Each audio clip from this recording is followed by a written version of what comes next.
कोयटा के इलाके कमरानी रोड पर एक के बाद दूसरा बम धमाका हुआ। दोनों धमाके पुलिस पर किए गए। पुलिस एहलकार इन धमाकों में महफूज रहे, जबकि 2 राहगीर जख्मी हो गए। पुलिस के मुताबिक कमरानी रोड पर अंगूरी बाग के करीब चेकिंग के लिए नाके के करीब जोरदार धमाका हुआ। धमाके के बाद बॉम्ब डिस्पोजल स्क्वाड, CTD हुक्काम और दीगर कानून नाफिज करने वाले इदारों के एहलकार जाए वक़ुआ पर पहुंचे तो दूसरा धमाका मोटरसाइकिल में नस्ब रिमोट कंट्रोल बम का हुआ। दोनों धमाकों में सिक्योरिटी एहलकार महफूज रहे, तहम करीब से गुजरने वाले 2 राहगीर मामूली जख्मी हुए, जिन्हें अस्पताल मुंतकिल किया गया। फोर्सेस ने इलाके का मुहासरा करके शवाहिद इकट्ठा करने का अमल शुरू कर दिया।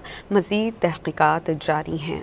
कोयटा के इलाके कमरानी रोड पर एक के बाद दूसरा बम धमाका हुआ। दोनों धमाके पुलिस पर किए गए। पुलिस एहलकार इन धमाकों में महफूज रहे, जबकि 2 राहगीर जख्मी हो गए। पुलिस के मुताबिक कमरानी रोड पर अंगूरी बाग के करीब चेकिंग के लिए नाके के करीब जोरदार धमाका हुआ। धमाके के बाद बॉम्ब डिस्पोजल स्क्वाड, CTD हुक्काम और दीगर कानून नाफिज करने वाले इदारों के एहलकार जाए वक़ुआ पर पहुंचे तो दूसरा धमाका मोटरसाइकिल में नस्ब रिमोट कंट्रोल बम का हुआ। दोनों धमाकों में सिक्योरिटी एहलकार महफूज रहे, तहम करीब से गुजरने वाले 2 राहगीर मामूली जख्मी हुए, जिन्हें अस्पताल मुंतकिल किया गया। फोर्सेस ने इलाके का मुहासरा करके शवाहिद इकट्ठा करने का अमल शुरू कर दिया। मजीद तहकीकात जारी हैं।